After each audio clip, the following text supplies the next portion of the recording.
खड़ी होती है, लेकिन वो सब कुछ यहाँ पर देखा नहीं गया। कुछ लोग यहाँ पर जुटे हुए हैं, हम उनसे बातचीत करने की कोशिश यहाँ पर करेंगे। गृह मंत्री अमित शाह यहाँ पर आए थे मैम, मुलाकात भी की उन्होंने, सभी से बात भी की उन्होंने। कैसा लग रहा है? अच्छा लगा। अच्छा लगा। आपको लग रहा है विकास हो रहा है? विकास हो रहा है और हम खुश हैं, मोदी जी से बहुत बहुत खुश हैं हम। और अमित शाह जी अभी आए थे, आप लोगों ने देखा? अमित शाह जी हमारी सोसाइटी में ही पहले रहते थे, शिवकुंज सोसाइटी में। उसका टेनामेंट नंबर 10 है और मेरा 16 है। अच्छा, तो आप पड़ोसी हैं उनके? हम उसके बहुत पुराने पड़ोसी है और उसे हम बचपन से जानते हैं। बचपन से जानते हैं। तो आज कैसा लगता है कि आप बचपन से जिन्हें जानते थे, आज वो गुजरात ही नहीं बल्कि पूरे देश में किस तरीके से विकास होगा वो लिखते हैं? विकास तो हुआ है, सबने जाना है और देखा है, लेकिन जो ये पद में आने के लिए उसने जो संघर्ष किया है अमित भाई ने, वो बहुत ही बढ़िया है। और ऐसा संघर्ष करने के बाद उसको ये पद मिला है, ऐसा नहीं कि डायरेक्ट मिला है। उसने बहुत सारे लोअर स्तर से काम किया है।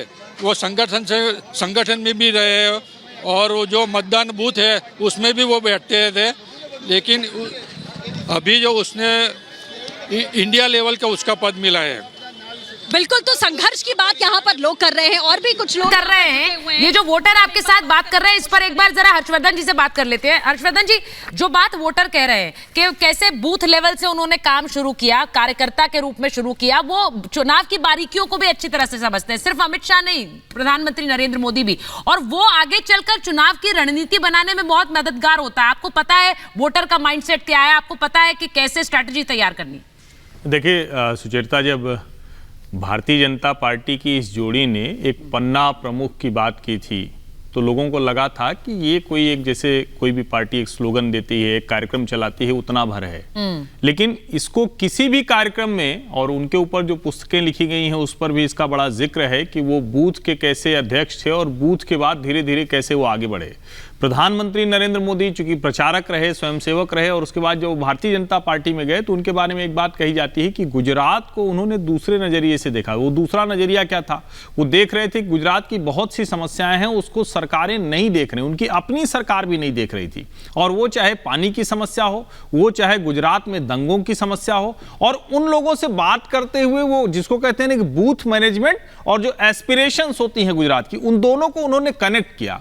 उस कनेक्ट को अमित शाह ने जितने अच्छे तरीके से एग्जीक्यूट किया है, एक बहुत शानदार कमांडर के तौर पर, सेनापति के तौर पर, जो कि नरेंद्र मोदी ने खुद उनको चुना था। विद्यार्थी परिषद से जब वो थे और भारतीय जनता पार्टी के संगठन के तौर पर उनको जिम्मा मिला तो उन्होंने अमित शाह को पिक किया। अमित शाह पहले से जुड़े हुए थे लेकिन उनकी पसंद के तौर पर आए, और इसीलिए बूथ की रणनीति बनाने में अमित शाह का कोई जोड़ नहीं है। ये आप गुजरात में जाएंगे तो हर दूसरा आदमी ये बताता हुआ आपको मिल जाएगा। ये आपने बिल्कुल सही कहा, क्योंकि अमित शाह के संदर्भ में ही सबसे पहले चर्चाएं हुई कि कैसे बूथ लेवल पर स्ट्रांग किया और प्रचार प्रसार कैसे वहां से आगे बढ़ा। वहां बूथ लेवल स्ट्रांग करिए तो आप राज्य में सत्ता पर काबिज हो सकते हैं। बड़ी खबर इस वक्त आ रही है, बड़ी खबर आ रही है अनामिका, इस वक्त प्रधानमंत्री की मां वोट करने जाने वाली, और तस्वीर हम वो भी आपको दिखाएंगे। और वो भी तस्वीर हमने आपको दिखाई जब प्रधानमंत्री मां से मुलाकात करने के लिए पहुंचे थे, और जब थोड़ी देर में हीराबा प्रधानमंत्री की मां वोट करने के लिए पहुंचेंगी, वो भी हम आपको दिखाएंगे।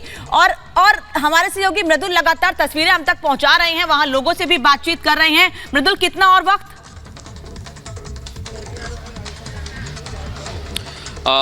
किसी भी वक्त यहाँ पर हीराबा पहुँच सकती है मतदान के लिए। मैं आपको तस्वीरें दिखाता हूँ कहाँ से वो आएंगे, क्योंकि व्यवस्थाएं यहाँ पर की गई हैं।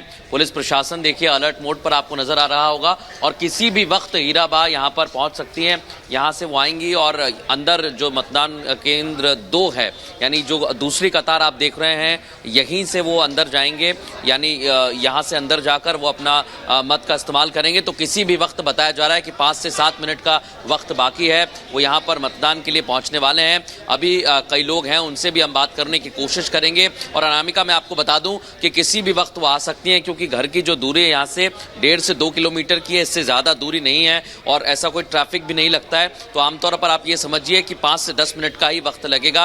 वो जैसे ही घर से निकलेंगी 5 से 7 मिनट के अंदर यहाँ पर आ जाएंगी। और बुजुर्ग हैं, जैसा बार बार हम बता रहे हैं, लेकिन मतदान का वो ज़रूर ख्याल रखती हैं। और इसलिए जब प्रधानमंत्री नरेंद्र मोदी ने कल मुलाकात की थी, उसके बाद ही ये तय हुआ था कि 11 से 11:30 के बीच में ही वो यहाँ मतदान के लिए पहुंचेंगी। उनके परिवार के सदस्य भी उनके साथ मौजूद रहेंगे और फिर वो अपने मत का इस्तेमाल करेंगे। तो थोड़ा बहुत वक्त और बचा हुआ है, तब तक हम कुछ लोगों से ज़रूर बात करते हैं जो यहाँ पर मतदान के लिए पहुंचे हुए हैं, क्योंकि ये पूरा जो इलाका है वो इसी से जुड़ा हुआ है। यहीं पर लोग बड़ी संख्या में सुबह से पहुंच रहे हैं। भाई साहब, क्या कहना चाहेंगे? अभी प्रधानमंत्री की माताजी भी आने वाली है मतदान के लिए। वो वोट नोकना चाहिए, सबको करना चाहिए। और माहौल क्या है? माहौल अच्छा है, बढ़िया है। बढ़िया है। देखिए, कई महिलाएं भी आई हैं, अभी प्रधानमंत्री की माताजी भी यहाँ पर आने वाली हैं। आप क्या कहना चाहेंगे? सभी को मतदान करना चाहिए। हाँ, और वो तो बुजुर्ग होने के नाते भी पहुँच रही हैं। हाँ। आप भी लोगों से अपील करेंगे? हाँ, करेंगे कि बड़ी संख्या में बड़ी आएं। और संख्या माहौल कैसा है यहाँ पर? अच्छा है। क्या मुद्दे हैं आपके? बस बीजेपी। अच्छा, तो ये देखिए, लोग अपने अपने मुद्दे भी बता रहे हैं। जी, आपका वोट कास्ट हो गया है? तो आप दिखा दीजिए वहाँ पर, और ये भी अपील कर दीजिए, प्रधानमंत्री की माताजी भी आने वाली हैं, लोग भी बड़ी संख्या में अपील करें। क्या कहना चाहेंगे? बस अच्छा है, वो इतनी उम्र में भी वोटिंग कर रहे हैं तो बहुत अच्छा है, और अपने को एक अच्छा सा नागरिक मिलेगा, और अच्छा सा वो नागरिक है हम लोग, तो अच्छा प्रधानमंत्री आए और अच्छा सा हमको देश का जिम्मेदारी होती है। हाँ, ये जिम्मेदारी होती है सबका करने के लिए, और अब हम सबका ध्यान रखें और हम सबकी जिम्मेदारी। लेकिन माहौल कैसा है? माहौल बहुत अच्छा है और वोटिंग भी बहुत अच्छा हो रहा है, और यहाँ पे सारी सिचुएशन भी बहुत अच्छी है और कोऑपरेशन भी बहुत अच्छा मिल रहा है। तो ये आप देखिए, व्यवस्थाएं भी ठीक है अंदर, और यहीं से हो जाएंगे। मैं आपको एक बार रूट दिखा देता हूँ, क्योंकि जिस व्हील चेयर पे वो आएंगी वो यहाँ से आगे लेकर जाई जाएगी। मैं आपको सुचरिता और अनामिका तस्वीरें दिखा रहा हूँ, यहाँ से उन्हें अंदर लेकर जाया जाएगा। आमतौर पर जब हम पोलिंग बूथ पे जाते हैं तो ऐसे वोटर हमारे लिए कैमरे के लिए हम लोग उन तस्वीरों को जरूर कैद करते हैं जो कि फर्स्ट टाइम वोटर हो या फिर सबसे उम्र दराज वोटर हो। मुझे लगता है कि हीराबेन जब वहां पहुंचेंगी तो शायद उसी फहरिस्त में आएंगी कि सबसे उम्र दराज वोटर 100 साल की वो हो गई हैं, और उसके बाद वो अभी भी वोट डालने आ रही है। एक तरह का संदेश भी है कि मतदान कितना जरूरी है, वो संदेश भी उनकी उन तस्वीरों में आएगा।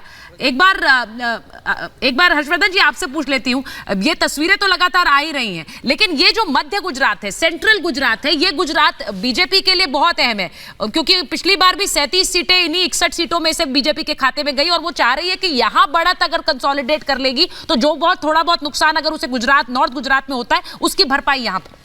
देखिए, निश्चित तौर पर सुचेता, और मैं पहले इस पर टिप्पणी ज़रूर करूंगा। आपने सवाल दूसरा पूछा, उसको मैं बताऊंगा, लेकिन पहले इस पर टिप्पणी मैं ज़रूर करूंगा।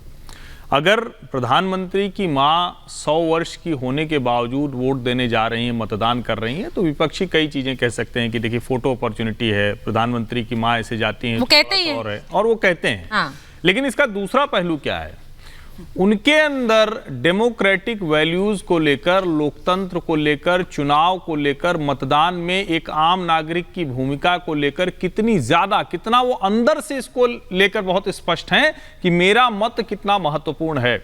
और शायद यही वजह है कि उनके वो संस्कार हैं कि प्रधानमंत्री नरेंद्र मोदी अपने पक्ष में इस देश में 10% मतदान बढ़ा लेते हैं, पूरे देश में, सिर्फ गुजरात की बात मैं नहीं कर रहा हूं। तो ये एक महत्वपूर्ण चित्र होता है जब वो वोट करने जाती हैं, 100 वर्ष के ऊपर की हैं, तो वो महत्व और बढ़ जाता है। अब मूल बात यह कि क्या भारतीय जनता पार्टी उन सीटों पर, और जैसे हमने देखा था कि अहमदाबाद में उन्होंने रोड शो किया प्रधानमंत्री ने, तो लगभग सभी सीटें वो छूते हुए गए।